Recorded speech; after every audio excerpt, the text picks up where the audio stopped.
Baik, selamat pagi Mitra Humas dimanapun Anda berada. Kembali lagi bersama saya Panji Kegivani di acara Ngopi Yuk, ngobrolin peristiwa terkini yuk. Nah, ini spesial pada hari ini. Kita akan membahas tentang pencegahan paham intoleransi, radikalisme, dan terorisme bersama narasumber-narasumber yang langsung berkompetensi di bidangnya. Ya, pagi ini kita akan membahas banyak hal tentang radikalisme, intoleransi, dan terorisme. Di sini sudah ada Bapak Ibda Umardani selaku Kanit 2 Unit Idensos Satgas Wil Riau Densus 88. Selamat pagi Komandan. Pagi, Mas. Dan kemudian ada Bapak Rangga Respati ex Napiter. Selamat pagi. Pak. Pagi. Dan kemudian ada Bribtu Bestian ada Banit Idensol Satgas Wil Riau Densus 88. Selamat pagi, Dek. Pagi Bang. Oke. Nah, ini Komandan, ketika dapat informasi kita bakal ngobrolin tentang ini, secara pribadi nih saya excited kali nih. Sebab bukan hanya masyarakat umum, tapi banyak juga dari teman-teman kita di kepolisian juga nggak banyak tahu tentang apa yang dilakukan oleh Densus 88 gitu. Karena kan Densus 88 ini tergolong pasukan elitnya gitu. Elitnya polisi gini kan, karena tugasnya itu nyusup gitu kan. Apalagi untuk hal-hal yang kejahatan-kejahatan yang ekstrakurikuler, ordinary ya. Ordinary gitu. Nah, jadi kemana sebenarnya program dari Densus 88 ini khususnya yang Wil Riau ini sebenarnya apa aja sih? Baik. Mungkin sebelumnya saya perkenalkan diri dulu. Oke. Nama saya Ibda Umar. Jabatan saya Katim 2 Unit Idensos Satgas Wil Riau Densus 88 anti teror. Oke. Di mana tugas pokok kami itu yaitu deradikalisasi dan pencegahan. Nah, ini yang akan kita bahas, Mas. Oke. Jadi berdasarkan dari tugas pokok itu kami ada 2 program unggulan kami, yaitu yang pertama membentuk Kopdarwas, kelompok kesadaran dan kewaspadaan dini di masyarakat. Oke. Itu fokus kepada lingkungan individu atau kelompok yang belum terpapar. Jadi kita melakukan pencegahan dini. Oke. Nah, yang kedua itu membentuk lingkungan deradikalisasi. Lingkungan deradikalisasi itu kita bentuk khusus kepada lingkungan yang di dalamnya itu ada tempat tinggal ex-napiter. Oke. Ex-napiter. Jadi sebelum mereka bebas tuh kita sudah bentuk dulu lingkungan deradikalisasi agar kembali mereka ke masyarakat bisa diterima dan bisa bersosialisasi kembali ke masyarakat. Seperti itu jadi, Mas. Oke, Jadi 2 program itu unggulan itu yang akan kita laksanakan di Riau ini. Oke. Nah, kalau yang terkait yang ini berarti program-program ini sudah dijalankan berapa lama? Jadi memang seperti yang masyarakat lihat lah ya, Densus 88 ini selama ini kan melakukan penegakan hukum terus tanpa ada kesudahan. Setelah melakukan kajian panjang, pimpinan menetapkan bahwa lebih cocok lah dilakukan pencegahan ini. Oke. Jadi selama ini kita 3 tahun terakhir lah ya sudah kita lakukan pencegahan ini. Alhamdulillah zero attack. Alhamdulillah tidak ada aksi lah jadi. Iya. Sebab yang terakhir yang viral kali yang di Riau ini yang penyerangan Mako ya. Ya. Itu memang kebetulan saya waktu itu lagi masih tugas di daerah gitu kan. Tapi lihat beritanya, ini ngeri sekali. Itu waduh gila, ngeri lah pokoknya. Nah, kemudian dari yang Komandan sampaikan ini pencegahan untuk orang-orang yang belum terpapar nih. Dan juga ada yang deradikalisasi yang ex-napiter tadi yang ketika udah bergabung ke masyarakat tadi. Nah, sudah dilakukan selama kurang lebih 3 tahun dan benar-benar bermanfaat gitu. Terlihat hasilnya. Nah, mudah-mudahan tetap semangat lah Komandan. Dan untuk di wilayah Riau sendiri sebenarnya sih seberapa tinggi sih tingkat kerawanan terhadap ini gitu? Jadi kalau kita lihat sejarah ke belakang, Mas. Oke. Dari tahun 2000 itu kan sudah terjadi nih peledakan bom gereja. Oh, yang gereja. Iya. Jadi kalau kita lihat dari situ kelompok ini sudah mengakar dari dulu, Mas, di sini. Apalagi wilayah ini kan wilayah center nih. Ke tengah-tengah posisinya. Tengah-tengah. Sumbar dekat. Ya kan tengah-tengah posisinya. Jadi daerah transit lah kalau orang mau ke dari Palembang mau ke Aceh kan melalui Riau. sini Riau. Kemudian Malaysia dekat, Singapura dekat. Oh, oke, oke, oke. Itu mungkin dari wilayah juga mempengaruhi menurut saya, Mas. Oke, berarti sebenarnya potensi. Cikal bakal adanya bibit-bibit yang Sudah begini nih di Riau ini. Sudah dari tahun 2000-an itu udah ada, Mas. Oke, ya, mudah-mudahan lah tetap ini ya. Oke, kita langsung ngobrol sama Pak Rangga nih, ex Napiter. Nggak apa-apa Pak ya, disebut ex Napiter Pak ya.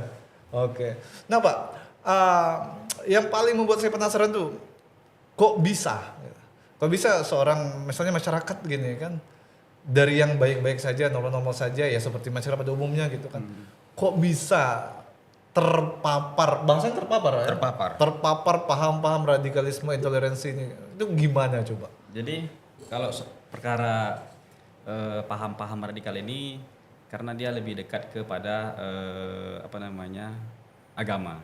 Oke. Nah, lagi pula mayoritas kita di sini kan Muslim. Ya. Nah, jadi itu paham-paham seperti itu tuh digoreng Oke. dengan paham-paham agama. Nah, jadi gampang sekali tuh untuk orang terpapar itu, apalagi orang yang lagi giat-giatnya ingin mencari jati diri untuk beramal.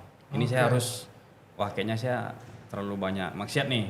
Ya kan lagi semangat-semangatnya beragama, dapat kumpulan yang radikal, nah itu gampang sekali terikut. Oke, berarti ketika orang mencari jati diri tadi, lagi giat memperbaiki diri, Iya, betul. gitu ya, dapat ibaratnya tuh circle yang salah, betul. circle yang salah, sehingga betul-betul radikalis. Nah, kalau sebenarnya faktor yang paling bisa membuat orang tuh bisa berubah itu dari pemikirannya normal sampai ke radikal tuh, dia ngapa sih? Apakah dia memang dari awalnya udah pasrah dan nyala-nyalain pemerintah terus, atau memang dia lagi kesulitan ekonomi atau gimana? Nih Pak yang paling cepat berubah nih yang gimana nih Pak? Jadi itu tuh karena dia berkumpul dengan orang-orang yang situ-situ aja. Oke. Nah, jadi sistemnya kalau dulu kita kan namanya kan paham radikal ini kan kita gulu itu. Kita nggak mau berteman atau berkumpul dengan kelompok lain. Lain dari kelompok kita takfiri. Nah, Bisa jelaskan apa nanti banyak takfiri itu maksudnya kita kafirkan. Oh, dikafirkan. Nah, jadi lain daripada kelompok kita. Nah, sesat itu. Nah, ini kita kelompok kayak kelompok-kelompok lain lah, A, B, C, D gitu ya. Meskipun kelompok lain itu kelompok Islam juga. Iya. Nah, ini nggak sepaham sama kita nih. Ini sesat nih. Nah, jadi pemikiran itu putar-putar di situ aja. Nah, jadi itu gampang sekali karena kita tidak mau membuka pikiran kita. Sementara dunia ini luas kan gitu. Nah, jadi itu gampang sekali karena hari-hari kegiatan bersama, kalau kami jemputnya nama ikhwan-ikhwan gitu kan, teman-teman. Jadi hari-hari bersama ikhwan, pagi, siang, sore kita belajar bahasa Arab, belajar tauhid. Pokoknya isi kegiatan itu untuk menyatukan kekompakan kita. Nah, kalau di kepolisian namanya jiwa korsa. Ya. Jadi jadi kalau itu sudah ada, nah itu gampang sekali. Apapun yang terjadi nanti itu kita udah siap maju gitu. Kita udah siap mati untuk itu gitu. Berarti tiap hari didoktrin tentang begini. Betul. Jihad lah, segala macam lah. Ditunggangi dengan jihad tadi. Nah, ini adalah jihad. Orang yang tidak paham jihad itu akan menerima mentah-mentah. Sementara jihad itu kan ada fikih-fikihnya. Hukum seperti ini nggak boleh jihad, ini seperti ini nggak boleh jihad. Jihad itu perang tuh di mana, kondisinya seperti apa, kan udah ada semua gitu pelajarannya. Kita yang baru belajar ini dicekoki dengan paham seperti itu ya kita ngikut. Ngikut karena kita apalagi kita ketemu orang yang ilmunya lebih dari kita agamanya gitu kan. Ini ustadz ini. Nah, terus kita monoton, kita mengikuti dia aja, nggak mau dengan menerima pendapat ustadz-ustadz yang lain. Nah, itu gampang sekali. Jadi menarik gitu Pak Rangga. Bapak, seseorang tuh bisa saja berubah kalau memang dari lingkungan, jadi memang yang seperti itu. Iya, memang lingkungan seperti itu. Nah, untuk pengalaman Pak Rangga sendiri, seberapa lama seseorang tuh bisa berubah dari yang tadinya baik-baik saja bisa langsung ke radikal tuh? Kan ada prosesnya tuh. Ya. Apakah setahun, 2 tahun, atau beberapa bulan saja bisa langsung berubah? Tergantung kondisi orang. Oke. Kalau kondisinya lagi contohnya orang lagi banyak masalah gitu kan. Nah itu hari itu juga bisa kita ikut. Langsung jihad ya, Langsung Pak. jihad, Langsung iya. jihad ya. Jadi kalau orang yang betul-betul ini kan dia akan berpikir, nah ini betul nggak nih ya? Kalau saya dulu memang milih-milih saya, Oke. milih-milih saya ikut ke tempat-tempat lain gitu kan, ikut-ikut dengan kelompok-kelompok lain. Tapi kayaknya ini kurang menarik ini. Nah, kalau saya dulu seperti itu. Jadi ketika dibentuknya ISIS itu kan, kalau sekarang namanya JAD ya, Jemaah Ansarul Daulah itu. Nah ini saya bilang, ini menarik sepertinya ini gitu kan. Karena dia waktu itu kan sering-sering tuh videonya rilis tuh di internet tuh. Ya, ya. Ada penaklukan gitu kan. Nah, wah ini cocok nih kita berangkat ke sana ini gitu kan. Ya, ya. Waktu itu saya belum ketemu dengan orang-orang yang belum ketemu. Oke. Jadi ketika saya sholat di suatu masjid, berteman dengan seseorang, di situ kita ngobrol-ngobrol, ada ustadz nih, kita ada pengajian gitu. Oke. Tapi awal-awal itu belum ada dampak-dampak untuk kita berjihad, nggak ada. Jadi dia soft dia, pelan gitu kan, belajar ini dulu, belajar ini. Udah akhir nanti udah merasa klop kita harus jihad ini. Nah di situ ininya. Jadi kita udah sehari-hari bersama gitu kan. Jadi ya kita ngikut gitu. Tanpa sepengetahuan kita akan ikut itu. Kita nggak sadar. Oke. Berarti kalau yang lagi benar-benar banyak masalah di hidupnya, gitu, ketika ketemu sama yang beginian bisa langsung Hari berubah. itu juga langsung yuk jihad gitu kan. Sanggup itu ya. Dan juga seperti Pak Rangga bilang, ya berarti kalau untuk orang-orang yang mungkin kayak Pak Rangga yang masih terbuka tadi, yang bisa milih-milih tempat, oh ini kayak pengajiannya agak aneh nih, gitu. Ya, coba di sini. Oh ternyata ini yang cocok, ketemunya tadi yang dia tadi kan. Ya. Nah ternyata pendekatannya karena Pak Rangga mungkin masih open minded, mereka soft masuknya. Ya betul. Soft masuknya Betul pelan-pelan, tapi karena tiap hari dicekokin itu terus, didoktrin seperti itu terus, lama-lama ya berubah juga, Pak ya. Ya, Pak.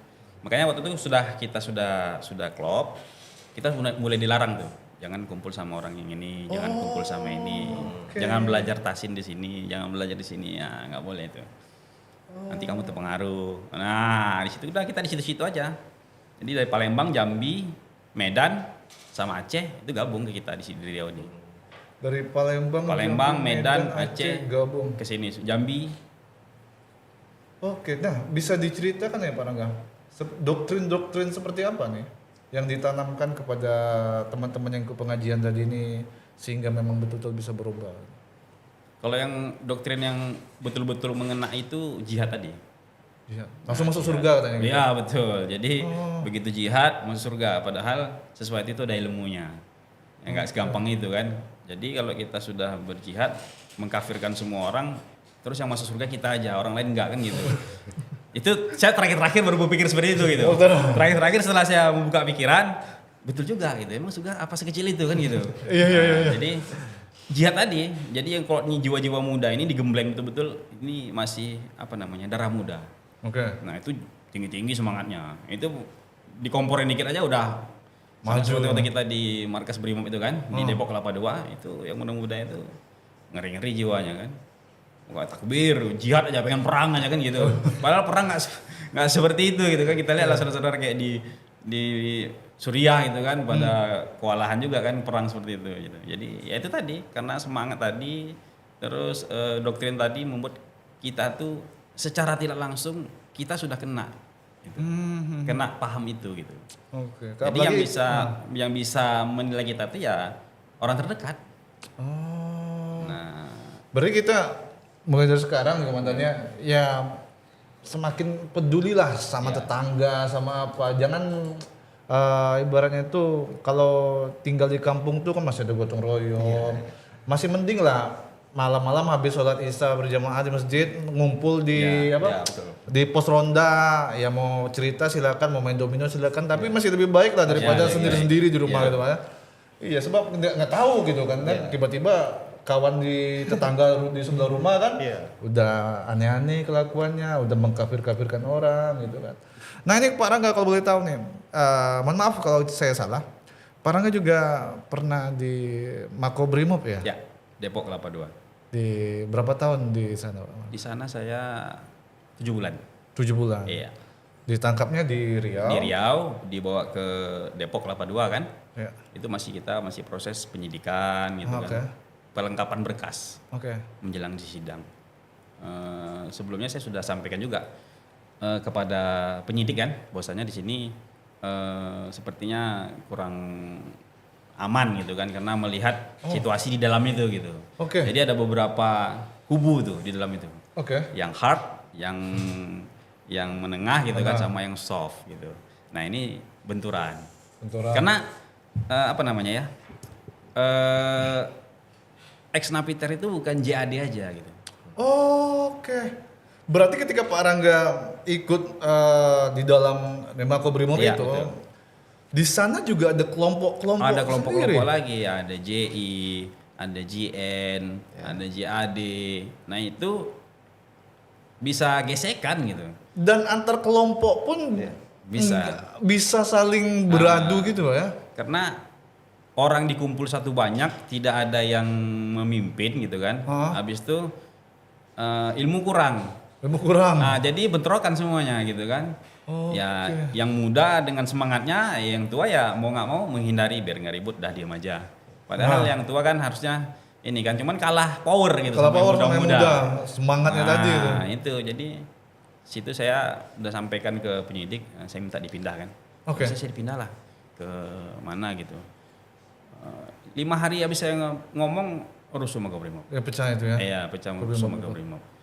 Itu ustadz saya tuh dari sini tuh pentolannya, Kawan Kurniawan. Iya. Nah jadi beliau itu dulu di luar nggak seperti itu. Oke. Dulu di luar soft. Kalau kita dulu kan lihat mobil polisi patroli nih, Ya. musuh ustadz, kita serang. Gak boleh gitu kan. Dia yang nasihatin kita, nggak boleh gitu. Nggak boleh gitu, kan. katanya. Waktu di Tapi luar pas, ya. Ya, pas di dalam, wah dia getol kali gitu. Jadi kayak ada pengaruh juga di dalam itu. Makanya dia di blok-blok itu kan, blok C, blok B, blok A gitu. Nah jadi seperti ada apa namanya? Wah ini kelompok gua nih, ini kelompok gua nih gitu. Oke. Nah, ini pandangan saya, pandangan Iya. saya seperti itu sih. Karena dia di luar nggak seperti itu. Tapi tiba-tiba ketika udah berkumpul, Ya. udah gini-gini makin Makin makin tinggi semangatnya gitu kan. Saya pun heran kok dia seperti ini gitu kan. Jadi dialah yang pentolan kerusuhan iya, Makobrimob. kerusuhan Makobrimob Iya itu. betul. Ah, iya. Itu kita tuh berduka cita atas semua korbannya sebenarnya. Parah nggak ya? Ya. Nah, balik lagi ke Pak Omar nih. Jadi selama 3 tahun tadi kegiatan-kegiatan untuk pencegahan-pencegahannya sebenarnya yang telah dilakukan apa aja? Siapa? Adek, silakan. Baiklah, perkenalkan dulu Bang, mungkin nama saya Bribtu Bestian Adha. Oke. Saya sudah berdinas 6 tahun di Densus 88. 6 tahun ya? Mungkin dari penyampaian tadi bahwa ideologi bahwa seorang napiter atau terorisme itu terpapar melalui ideologi, Oke. pemahaman. Jadi dengan ini Densus 88 sendiri dengan program Bapak Presiden Bapak Prabowo yaitu Asta Cita, yang pertama yaitu memperkokoh ideologi Pancasila, demokrasi dan hak asasi manusia. Yang nomor 8 yaitu memperkuat penyelarasan kehidupan yang harmonis dengan lingkungan, alam dan budaya serta peningkatan toleransi antar umat beragama untuk mencapai masyarakat yang adil dan makmur.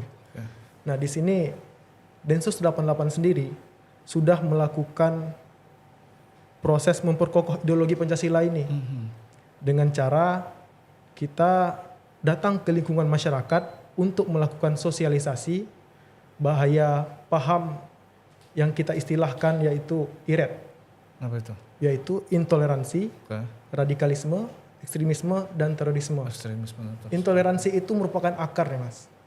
Intoleransi. Ya, intoleransi. Intoleransi itu seperti kayak kita nggak peka terhadap tetangga atau gimana tuh intoleransi ini? Betul, betul sekali. Nah, di sini intoleransi ini sifatnya adalah fanatik. Oh fanatik. Ya, tidak terima dari kelompoknya. Seperti yang dijelaskan Oh, kayak Parangga tadi ya. Parangga tadi, dia menyampaikan bahwa awalnya mungkin dia pemahaman saya yang paling benar. Oh, oke. Pemahaman yang lain di luar dia kelompok dia salah. Nah, di situ membentuk kelompok-kelompok juga. Jadi mereka mengatakan di luar dia kafir, Nah, di sini program Bapak Presiden kita kolaborasikan dengan Densus 88 selalu melakukan sosialisasi ke lingkungan masyarakat, bahkan juga di lingkungan sekolah seperti SD, SMP, SMA, juga pesantren, Mas. Oke. Nah, pesantren yang mungkin belum ada pendidikan ideologinya, kita masuk ke lingkungan mereka untuk menjelaskan apa itu ideologi kita Pancasila, memperkenalkan apa itu intoleransi, radikalisme, terorisme, dan ekstremisme tadi, Oke. agar mereka tidak terpapar dari paham tersebut. Oke. Berarti kegiatan-kegiatan kayak datang ke sekolah-sekolah sudah dilaksanakan tadi. Nah, cuma nih kayaknya saya ibaratnya kan saya ini penggiat media sosial lah gitu Komandan ya. Ya Pak Rangga ya. Jadi kayaknya pemberitaan tentang kegiatan Densus pencegahan ini kayak kurang ya media sosialnya. Kayak harus lebih digalakkan, ternyata memang selain yang kita tahu di berita, ketika Densus melakukan penindakan penangkapan ini, nah itu baru berita. Tapi kegiatan pencegahannya, ininya itu kayak pemberitaan yang kurang gitu. Nah mudah-mudahan kedepannya nih, ya nggak apa-apa sih kan kita cuma mengingatkan gitu kan. Nah rupanya masuk ke sekolah-sekolah kegiatan kita seperti ini. Jadi nggak hanya kegiatan represifnya, tapi preemptif dan preventifnya juga harus diinikan itu. Ditonjolkan ya. Ditonjolkan kan. Iya. Jadi sebenarnya ngerikan sekali Pak Rangga ya. Ngeri. Sebab apa? Yang kayak dibilang intoleransi tadi. Berarti bisa dibilang ya. Ini contoh ya. Ketika fans klub sepak bola Manchester United gitu kan. Wah, menjelek-jelekan fans klub sepak bola Chelsea gitu. Wah, kami fans MU adalah yang paling hebat, MU adalah yang paling terbaik di dunia. Menjelek-jelekan Chelsea. Itu bentuk intoleransi sebenarnya ya. Sebenarnya dalam analoginya memang benar. Benar ya. Jadi merasa kelompok mereka lah, Iya. tim bola saya ada yang paling hebat di dunia. Namun dalam segi ini mungkin agama ya lebih di Iya, karena dibumbu-bumbukan dengan agama ya makin panas ya. Menarik kan. Iya. Nah, nih Komandan. Jadi selain memecah belah bangsa, Dan, sebenarnya bahaya dari yang intoleransi, radikalisme, terorisme ini apa lagi nih? Dan? Jadi ya itu bahayanya itu kalau sudah satu kelompok atau individu sudah terpapar itu ini bahaya sekali di masyarakat. Mulai dari yang terkecil ya. Kalau sudah terpapar itu ya bisa merongrong kedaulatan kita, Mas. Oke. Karena seperti kita ketahui Indonesia ini kan berdasarkan demokrasi Pancasila, Mas. Iya, benar. Jadi itu yang harus kita pegang. Jadi kalau sudah ada menonjolkan khilafah kan tidak sesuai dengan tujuan dan cita-cita perjuangan pahlawan kita terdahulu. Seperti itu. Apalagi yang ini Pak Rangga, kalau saya baca berita apalagi zaman Pak Tito jadi kepala BNPT dulu tuh. Itu polisi tuh togut katanya. Ya, Apa? betul. Benar Pak Rangga ya? Ansur Togut ya kan. Ansur Togut, jadi tentara penolong setan gitu. apanya halal tuh diminum apa teh? Ya, harta darah halal. Darahnya halal untuk diminum. Itu memang saya baca berita itu ngeri kali lah ini. Mudah-mudahan nggak ada lah di lingkungan awak yang begini gitu kan. Sebab apalagi kalau kita polisi yang berpakaian dinas gitu kan, jalan-jalan kan kita nggak tahu nih. Betul. Tampaknya semua masyarakat ya semua sama aja gitu. Tahu-tahu salah satu di mereka ada kan. Kayak beberapa kejadian di Jakarta gitu kan. Dan ya seperti masyarakat seperti umumnya, tahu-tahu dalam ranselnya bom gitu kan. Beberapa ada Polres yang lagi sholat Jumat, yang masuk ke saf gitu kan. Ya. Di Nah, itu Jawa salah satu bahwasanya itu kan tempat agama juga kan. Nah, itu situ tuh, Pak. Dia sholat di situ kan gitu. Nah, dia Sementara orang situ sholat juga. Orang situ sholat juga. Zohirnya kita melihat kan zohirnya itu di mata kita bahwasanya mereka Muslim gitu. iya. Nah, terkait dengan dosa dengan masing-masing itu urusan masing-masing kan seperti itu. Nah, Ya, dia nggak ada hak untuk memutuskan itu gitu. Ya. Bahwasanya ini orang harus mati gitu. Ya. Nah, beda dengan kondisi perang seperti kita membela diri kan gitu beda lagi gitu. Nah, itu salah satu ininya sesatnya gitu. Oke. Nah, ini Pak Rangga. Kayak cocok ke Pak Rangga nih ya. Jadi ciri-ciri orang yang sudah terpapar radikalisme nih dan terorisme nih itu kayak mana nih? Karena kan mohon maaf Ya, Pak Rangga, betul. Pak Rangga kan udah dari Siap. situ gitu kan. Jadi ya kalau untuk pertama-tama orangnya tertutup. Oke, tertutup. Tertutup, susah untuk membuka diri, ya kan. Berdiskusi susah. Karena dia nggak akan mau menerima pendapat dari orang lain. Oke. Berdiskusi pasti susah itu. Nah, dia akan menonjolkan paham dia. Oke. Nah, ini seperti ini, sebenarnya oh bukan, ini seperti ini. Guru saya bilang seperti ini, guru saya bilang seperti ini kan gitu. Padahal kan semua itu mengacu ada ilmu. Seperti kita muslim aja ada beberapa mazhab. Ya, benar. Beda-beda kan? Beda-beda. Semuanya sama, betul gitu. Nggak ada yang salah. Nah, kalau dia Kan dia yang paling betul. oh, dia paling betul. Ini nih betul. Nah, itu dia mengucilkan diri. Mengucilkan diri. Nah, jadi tidak mau bergabung dengan masyarakat gitu kan. Nah, jadi kalau ada nampak-nampak di masyarakat seperti itu kita rangkul aja kan gitu. Kita perhatikan, kita tetangga kita gitu kan. Jadi seperti itu. Makanya untuk generasi-generasi muda seperti anak-anak yang semangat beragama, semangat belajar gitu kan. Kita perhatikan sebagai orang tua kan gitu. Ini anak bener nggak kan gitu. Oke. Dia sekarang kan medsos sudah bisa di mana aja kan gitu. Iya benar.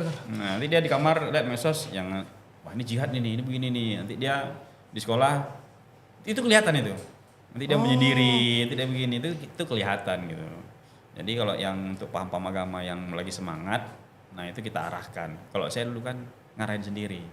Oh, kalau Pak Rangga tuh nggak ada yang ngarahin tapi mencari Ya, sendiri. mencari sendiri. Nah, Kebetulan gitu. ya Nah, dapatnya ketemu, yang kan begitu. gitu. Oh, oke. Jadi ya harus diarahkan gitu untuk anak-anak lah yang seperti umur-umuran SMP, SMA gitu kan. Iya. Itu lagi semangat-semangatnya belajar gitu kan. Iya. Diarahkan aja. Dan memang jadi tanggung jawab orang tua Pak Rangga ya. Iya, betul. Semua tontonan anak apa yang terjadi sama anak ya tanggung jawab orang Tanggung tua. jawab orang tua. Ya kalau memang anaknya sudah tontonannya yang agak-agak seperti itu, seharusnya orang tua tuh sadar gitu kan. Ya betul. Dan ya diarahkanlah ke tempat yang tepat. Gitu. Ya.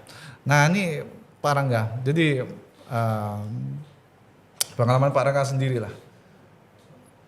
Titik balik yang membuat Pak Rangga nih dari yang tadinya ekstrim nih kan, radikal gini kan, bisa balik ke bahasanya kita tuh kayak balik ke NKRI lah gitu kan ya. NKRI. Balik ke NKRI itu apa titik baliknya dan apa faktor-faktornya gitu? Jadi dulu kita sebelum ditangkap itu kita sudah dicekokin. Oke. Musuh kita adalah negara.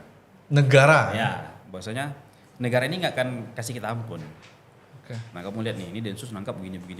Udah banyak itu cekokannya tuh. Ini begini, kamu disiksa begini segala macam. Jadi awal saya ditangkap itu perlakuannya beda. Nah, itu gimana ini nih? membuat saya berpikir, wah ini saya udah siap nih. Wah ini mati nih. Oh, mati sekalian. jadi gitu. sebentar ya. Jadi awalnya Pak Rangga dicekokin kalau ditangkap Densus ini disiksa digini Iya, betul. gini. Ini bakal dipukul. Tapi ini. ketika Pak Rangga ditangkap perlakuannya ke Pak Rangga gimana? Beda perlakuannya. Begitu kita sampai di Makobrimob Depok Kelapa II, silakan masuk Pak. Gitu tanya, udah makan belum? Segala macam. Dilayani dengan baik lah gitu kan. Oke. Bapak dari mana? Ditanyain kan. Waktu itu saya masih ingat Pak Budi kalau nggak salah itu, salah satu perwiranya kan. Dari Pekanbaru Pak, Sumatera ya. Iya. Ngobrol-ngobrol. Habis itu saya di BAP gitu kan, di BAP diperlakukan dengan baik. Ada baju, dikasih baju, sejadah, dikasih Quran, dikasih makan gitu kan. Saya nggak disiksa sama sekali gitu di Makobrimob kan. Ini kayaknya berbeda nih, menarik bagi saya kan. Iya. Jadi ada sekitar berapa bulan saya BAP itu kan, panggil. Di situ saya sambil berpikir saya jalan hidup itu sambil berpikir. Itu saya sebenarnya masih kuat itu ininya, radikalnya. Oh, radikalnya masih membara ya. Di sisi hati lain, ini bapak ini Pencitraan aja nih. Nah, gitu. selamat dia. Iya. Nah, nanti saya nih bakal pindah ke lapas nih, habis juga saya kan gitu. Tapi lama-lama berjalan enggak juga gitu kan. Jadi saya alami di situ saya mulai terbuka pikiran. Oke. Sedikit udah mulai terbuka pikiran. Tapi karena lingkungan saya dalam masih ada banyak-banyak yang juga yang keras kan. Ya, saya menutup diri gitu. Jadi enggak saya tonjolkan kali. Ketika ketemu petugas, saya sapa. Itu dulu kalau dulu salam itu kodenya itu. Kalau dia assalamualaikum kita nggak jawab, berarti dia masih mengkafirkan kita. Oh. Jadi ketika ada yang jaga tahanan yang muslim Ya. mengucapkan assalamualaikum. Ya, kalau kita diam aja, berarti kita masih Oh. mengkafirkan beliau. gitu Oke, kan. oke. Jadi ya setelah konflik itu kita kan dipecah itu. Oke. Kita dipecah, saya Nusa Kambangan, Gunung Sindur. Di situ saya baru bisa membuka pikiran lebih luas. Karena kita udah dipecah nih. Nah, di situ saya berpikir bahwasanya saya harus mencari jati diri lagi gitu. Oke. Nggak mungkin saya selamanya seperti ini kan gitu. Oke. Di situ saya mencari Badan ini buka pikiran, ngobrol dengan orang banyak, ustadz, dengan petugas Densus juga kan kita dikunjungi tuh. Kita dikunjungi. Yang mana yang keluarga nggak dikunjungi keluarga, kita dikunjungi. Oke. Nah, belum dikunjungi keluarga, dia datang bawa makanan, cerita gimana di sini, apa kegiatan segala macam. Kita diperhatikan gitu. Oke. Nah jadi kita saya berpikir di situ, jumpa juga dengan ustadz-ustadz yang lain gitu kan. Oke. Bahwasanya jihad itu nggak seperti itu, jihad itu seperti ini, diarahkan lah gitu kan. Terus saya buka pikiran, betul juga gitu kan gitu. Dengan apa yang sudah saya jalin dari kecil, saya dulu kan pondok juga tuh, pesantren tuh di Sumatera Barat. Bahwasanya agama ini luas gitu, nggak sekecil itu gitu loh, nggak sepaham. Kalau kita artikan agama itu dengan arti kita, maka agama itu kan banyak nanti artiannya. Kan sudah ada jalur masing-masing, nah gitu. Di situ saya berpikir, buka diri, ngobrol. Titik balik saya, bahwasanya orang tua sudah tua kan, jadi saya harus kamu harus berubah gitu kan. Kamu pun bebas, mau tinggal di mana. Oh, sempat pemikiran seperti itu? Iya. Buat balik ke negara juga kan? Iya. Nah, mau negara lain terima saya kan belum tentu kan gitu. Jadi saya harus balik. Saya akan balik ke negara ini. Saya musuh polisi. Nanti motor saya hilang, saya bakal lapor polisi. Saya mau lapor kemana gitu kan? Nggak mungkin ke Hansip kan gitu kan. Nah, jadi saya membuka pikiran di situ. Nah, jadi ini kita bilang musuh dulu, rupanya salah gitu kan, musuhnya ini. Semua aliran agama itu bahwasanya musuh kita kan gitu. Padahal mereka itu punya dalil masing-masing kan gitu. Oke. Nah, saya membuka pikiran itu, terus saya tanamkan saya harus berubah. Ya lambat laun alhamdulillah saya kembali ke NKRI gitu. Oke. Kembali ke Ibu Pertiwi. Nah, kalau untuk Pak Rangga sendiri nih, apakah ada pengaruh dari keluarga yang membuat Pak Rangga balik ke NKRI? Ya alhamdulillah, karena ada juga beberapa tetangga saya yang lama nggak percaya bahwasanya saya ikut aliran terorisme gitu kan. Oh, nggak nyangka. Nggak nyangka gitu kan. Tapi tetap masih semangat. Semua orang itu pasti ada salah katanya. Cuman tergantung kita, setelah salah kita mau seperti apa. Oke. Apakah kita mau berubah atau mau tetap jalan yang sama. Oke. Nah itu tadi, itu buat saya semangat kan. Jadi masyarakat juga ada mendukung. Jadi kita punya anak, punya istri. Kalau dulu saya nggak mikir itu. Anak istri udah pasangin aja bom bajunya, ledakin. Serius lah? Iya. Waktu kita mau ke Ke Suriah? Iya ke Suriah. Habis itu kita kan mau berangkat ke Myanmar waktu itu, kalau nggak salah, waktu rusuh Myanmar itu kan. Oke. Burma. Wah, Burma. Ya udah saya berpikir seperti itu gitu. Oke. Nah se ekstrim itu saya berpikir, jadi ya nggak ada sayang sama, ya udah ntar mati juga kita ketemu kok gitu. Cuma nggak sesimpel itu kan gitu juga kan. Nah, jadi, Tapi sempat berpikiran seperti itu ya? Iya. Ya sama seperti yang dilakukan teman-teman yang lain juga kan. Bawa anak istri jihad, padahal jihad itu ada caranya. Jadi anak perempuan, anak-anak orang tua itu nggak boleh ditimbulkan ke jihad gitu. Iya. Nah pemikiran kita ngambil simpel, bahwasanya kita mati sama-sama, nanti kita jumpa di surga kan gitu. Ya kalau surga kita punya ya bisa mungkin kita seperti itu kan gitu. Kita nggak boleh punya orang dalam. Iya betul. Jadi tahu kita. tafsiran kita itu tadi, kadang iblis itu, setan tuh, orang paham agama pun bisa disesatkan sama dia gitu. Nah, jadi ya kita berpikir ini udah seakan-akan kita nih udah paling pintar gitu kan. Iya. Se-ekstrim itu saya berpikir dulu. Jadi saya nekat ngambil tindakan, saya harus NKRI, kembali ke negara, memperjuangkan keluarga. Oke, berarti nih terkejut saya Nindan. Ketika Pak Rangga bilang sempat terpikir istri sama anak, ya udah pasangan aja itu kan. Nanti ya ketemu lagi di surga sama-sama gitu.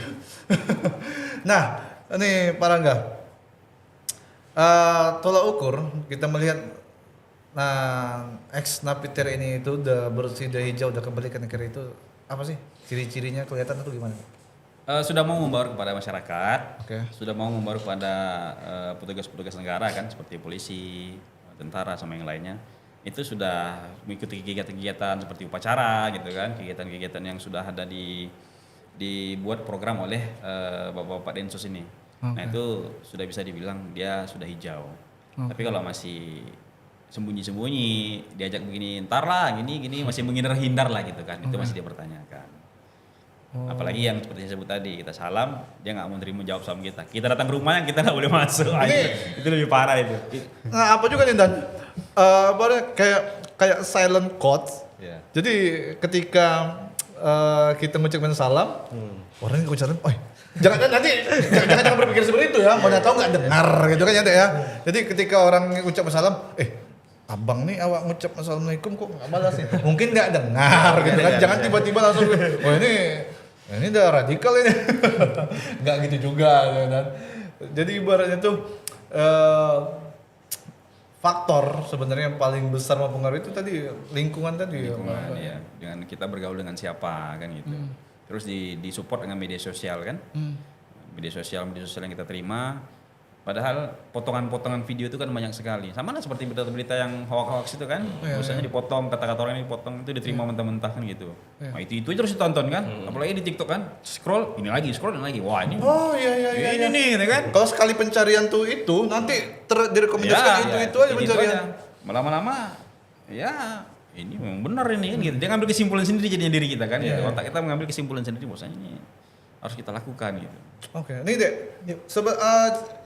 Kegiatan yang Densus 88 yang Satgas Wil Riau ini itu kayak ke daerah-daerah juga dilakukan ya, kayak pencegahan begini masuk ke ini gitu. Ya betul.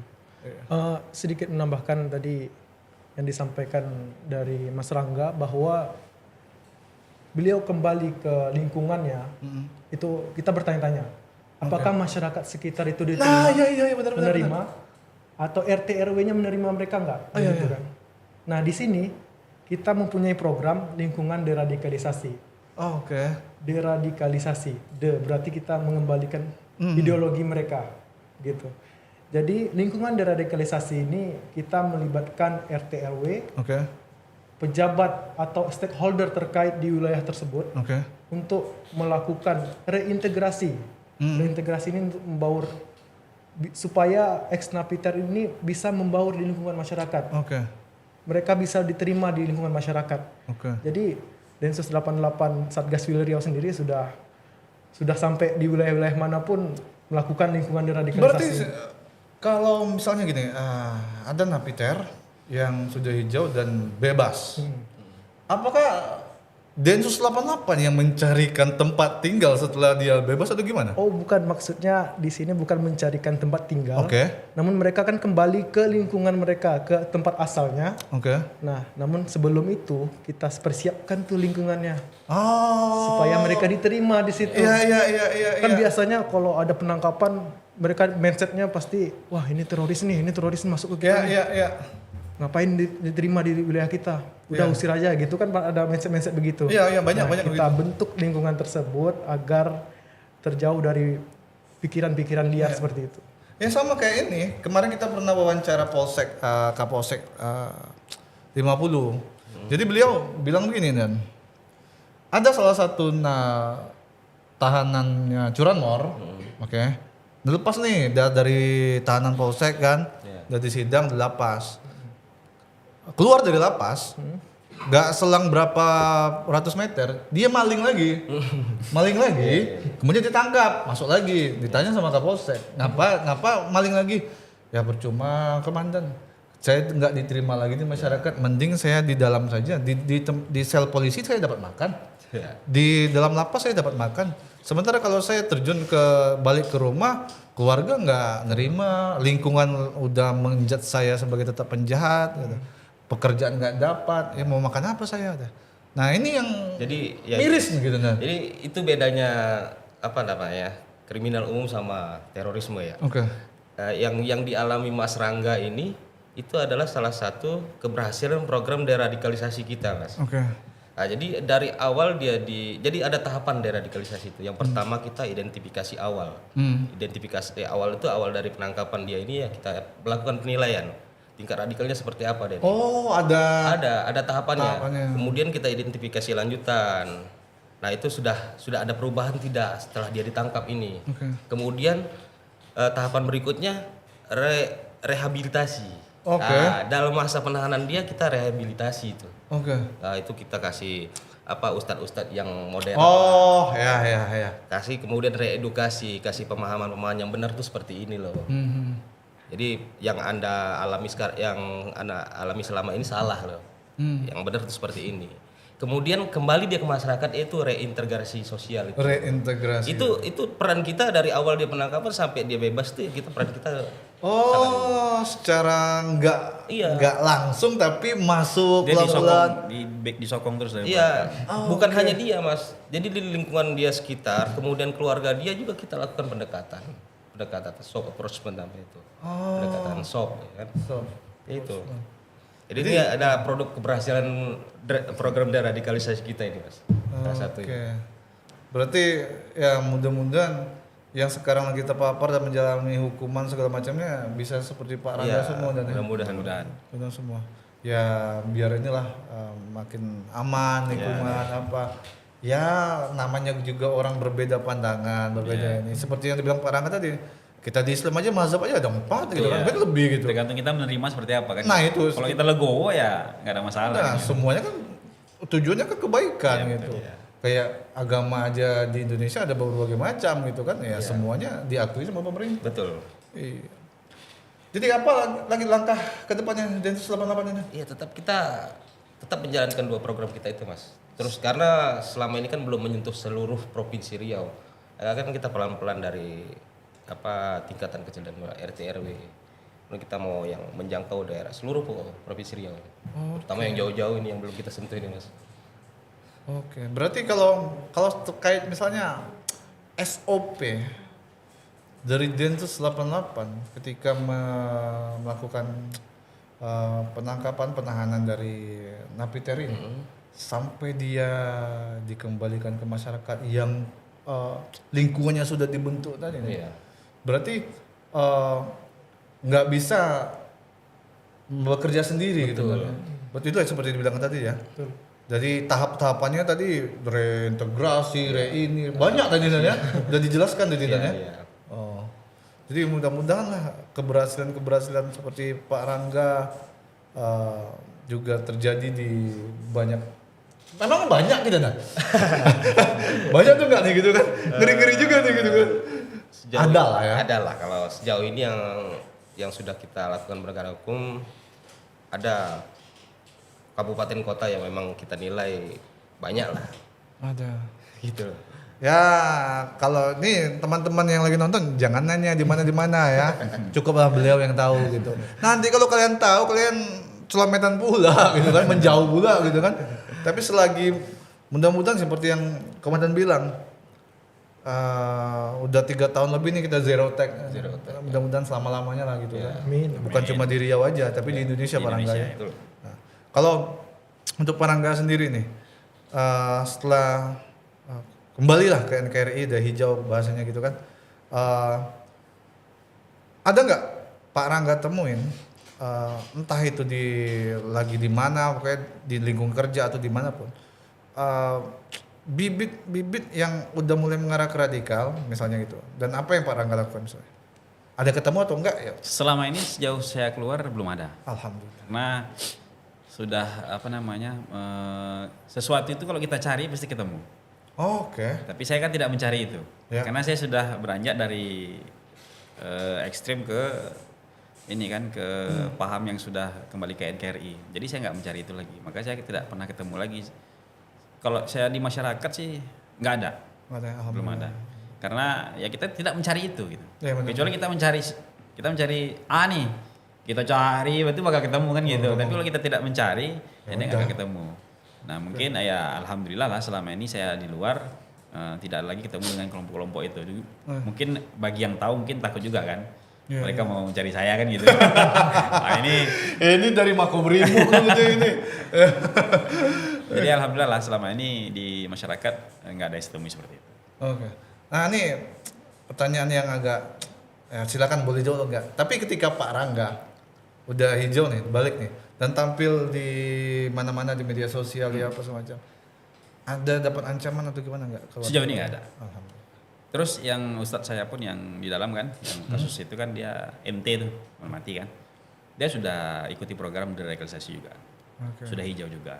Nah, kita juga ada kasih bantu juga kan, bantuan ke beliau gitu kan. Ya dari kalau kelompok kita lama nggak ada sih.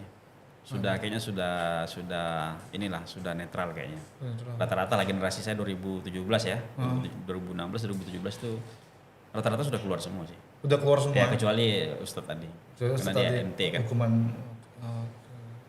Tapi sudah keluar yang rombongannya Pak Rangga, sekarang udah berbaur masyarakat. Sudah udah masyarakat semua. Sudah punya kegiatan masing-masing. Alhamdulillah. Sudah ya berpikir lah. Makanya ya bagus juga sih ikuti program rekreasi itu kan. Di lapas-lapas yang disajikan oleh para bapak-bapak Densus. Membuat kita berpikir bahwasanya ada yang lebih penting lagi, itu keluarga kita perjuangkan. Oh, oke. Nah gitu nih, kita mau menjadi pejuang nih, tapi tanggung jawab kita abaikan, kan lucu gitu. Iya. Apalagi sempat tadi terpikir, pakai rumahnya. Itu saya dengar aja, wow gitu kan, ngeri. Ya kan pikirannya waktu itu ya mati cuma sekali, habis ini kan nggak ada mati lagi gitu kan gitu. Tapi kan habis mati itu perkaranya berat gitu. Nah, emang langsung masuk surga gitu. Ya kan enggak. Belum tentu juga Belum tentu gitu. juga aja Belum gitu. tentu. Itulah berani membuka pikiran gini gitu. Itu ibaratnya itu apa hak prerogatifnya Allah Subhanahu wa taala Ya, lah ya, betul. mau masuk surga mau enggak gitu Ya. kan. Emangnya udah cukup pahalamu di dunia ini? Kan enggak ada yang tahu Iya gitu. betul. Nah, ini komandan. Ya.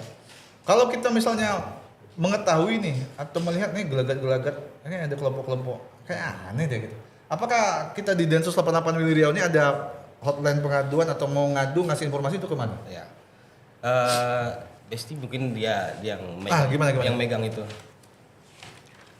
Baiklah, mungkin untuk pengaduan Nah, bisa langsung ke akun media sosial kami. udah ada. Nah, Ada. sudah ada. Oh, sudah ada. Jadi akun media sosial ini tujuannya untuk mengedukasi tadi, mengedukasi Oke. masyarakat agar tidak terpapar paham IREP tadi. Oke. Namanya adalah harmoni_moderasi. Harmoni Mungkin di situ bisa _moderasi. masyarakat bisa langsung DM. Di wilayah saya ada yang alirannya begini nih, agak aneh nih begini. Iya. Nah, itu bisa kita tindak lanjuti dengan cara kolaborasi tadi. Kolaborasi mungkin bersama MUI, kolaborasi Oke. bersama Kemenak atau pemerintah terkait. Oke. Gitu. Oke, jadi di Instagram, di TikTok, di mana? Instagram Sudah ada. saja. Oke, harmoni_moderasi. Moderasi. Oke. Nah, berarti kalau seandainya gini, ada sekolah atau kelompok tertentu pengen nih mengundang tim dari Densus, apakah bisa juga untuk ngasih nih, tolong dong di kelompok kami jelaskan tentang ini. Tentu. Itu bisa kah? Tentu. Oke. Ini sangat dengan senang hati kami Dengan menerima senang hal hati. itu karena ini kewaspadaan kita terhadap paham intoleransi, radikalisme, ekstremisme, terorisme ini sangat besar ya terhadap itu karena berkembangnya dari lingkungan terendah, dari lingkungan sekolah begitu. Ada mungkin berkembang paham yang aneh-aneh di sekolahnya, mungkin bisa langsung hubungi kami gitu. Oke. Kami akan menyampaikan sosialisasi terkait intoleransi tadi. Oh iya, saya lupa nih. Nih kayak Pak Rangga gini. Di tingkat yang seperti yang dibilang tadi, di tingkat SD, SMP, emangnya kalau di Pak Rangga dulu lah, ada anak-anak yang memang udah terpapar gini ada? Kalau orang tua justru terpapar pasti dia akan nurunin ke anak. Oh, berarti orang tuanya memaksa istri dan anaknya juga ikut berarti. Saya dulu ada anaknya masuk, bapaknya masuk juga. Anaknya duluan tuh bapaknya nih? Sama-sama ditangkap. Jadi ada yang keluarga-keluarga gitu banyak sih. Karena dia membawa kan, membawa. Ya yang paling terutama sasarannya pasti orang terdekat. Kalau orang terdekat mental nih, seperti saya bilang tadi kan, diajak diskusi dia susah segala macam. Dia kan mencari yang lain. Oke. Nah, mencari yang cocok, yang sepaham sama dia. Nah ini kayaknya bestie nih kan biasanya kan. Klop nih kayaknya. Klop. Yuk kita ini gitu. Tapi kalau ya itu tadi dari orang tua kan ke anaknya. Kamu harus belajar ini, kamu harus belajar ini, kamu harus belajar ini gitu. Nah, anak kan masih ini. Iya, yang ngikut aja Ikut pakai orang tua. apalagi seumuran SD gitu kan, SD SMP gitu. Iya, kalau istri ya ngikut suami lah daripada katanya kan, Iya, mending ikut betul. suami. Oke, baik. Nggak nyangka nih, sebenarnya banyak nih Nan. Kita boleh buat sesi-sesi selanjutnya, apalagi dengan Pak Rangga sendiri gini kan, karena benar-benar ya experience yang dirasakan sama Pak Rangga gitu kan. Perlakuan Densus yang katanya ketika ditangkap disiksa, yang ternyata enggak. Ternyata benar-benar diperlakukan ya layaknya orang seperti pada umumnya gitu kan. Dan diperlakukan sangat baik di dalam, sehingga ya, nah ternyata itu kan salah satu yang membuat faktor Pak Rangga itu berpikir kembali, ternyata perlakuan Densus ketika kami ditangkap ya nggak seperti yang dirumorkan. Ternyata sangat humanis gitu kan. Nah betul itu juga berdampak ke pemikir sendiri Pak Rangga ya. Jadi membuat kita tuh berpikir gitu. Pikir. Maksudnya ya kok beda gitu kan gitu. Ya kok beda dari Dia yang nanya kan? Iya. Kok baik-baik aja nih. Iya, betul. Densus 86 polisinya nih kasih makan kok, kasih baju di waktu sholat dipersilakan gitu kan. Oke. Nah, nggak nyangka nih Dan. Iya. Mudah-mudahan kita ada pertemuan selanjutnya lah gitu kan. Oke. Silakan Dan kalau nyampaikan himbauan, saran kita bergantian ya. Baik. Kami dari Densus 88 Anti Teror Satgas Wil Riau menghimbau, mengajak kepada seluruh lapisan masyarakat untuk kita sama-sama mencegah paham intoleransi, radikalisme, ekstremisme, dan terorisme berkembang di wilayah Riau ini. Karena tugas ini bukan tugas polisi, khususnya Densus 88 sendiri. Ini kita harus lakukan bersama-sama agar tercipta wilayah Provinsi Riau ini aman, damai, sejahtera. Terima kasih. Oke. Pak Rangga, silakan. Pesan-pesan untuk masyarakat bahwasanya suatu tindakan itu akan berdampak ke diri kita. Jadi berpikirlah dengan jernih untuk mengambil suatu keputusan bahwasanya keputusan itu diambil berdampak kepada orang masyarakat banyak gitu. Karena ini menyangkut nyawa. Ya kan, menyangkut nyawa. Jadi tidak ada larangan untuk semangat beragama, belajar, tapi diarahkan pada tepat sasaran. Nah, jadi kepada orang tua, masyarakat, arahkan anak-anak kita yang generasi-generasi akan mendatang bahwasanya beragama yang benar itu seperti apa, supaya tidak ada konflik di tahun-tahun berikutnya. Itu pesan saya. Oke. Dik, silakan. Ya. Pesan saya untuk pemirsa Ngopi Yuk, mungkin kedepannya agar sharing dan saring informasi terkait pemahaman keagamaan, karena di media sosial itu sangat luas cakupannya sehingga kita harus saring benar-benar paham-paham yang tidak diterima oleh negara jangan diterima oleh diri Anda. Terima kasih. Ya ibaratnya kalau dapat informasi yang agak-agak aneh itu ya ngobrol lah Ya, sama yang ngobrol. lebih Ya, paham, sama orang tua kayak sama siapa gitu. Jangan betul-betul dimakan mentah-mentah gitu. Iya, kan. iya. Oke. Dan terima kasih banyak atas waktunya, sama-sama. kehormatan kali ini ngobrol-ngobrol sama teman-teman Densus dan Pak Rangga juga. Mudah-mudahan kita semua dapat pelajaran khususnya pribadi saya dan juga teman-teman yang menyaksikan acara ini. Oke, baik teman-teman semua. Ya ternyata banyak hal sebenarnya yang pengen kita gali lagi, hanya saja keterbatasan waktu dan keterbatasan ada beberapa kadang informasi yang juga nggak bisa kami share di sini. Mudah-mudahan kita semua selalu dilindungi oleh mudah-mudahan kita semua selalu diberikan kebaikan dan juga keselamatan untuk kita semua. Sampai jumpa di program Ngopi Yuk selanjutnya.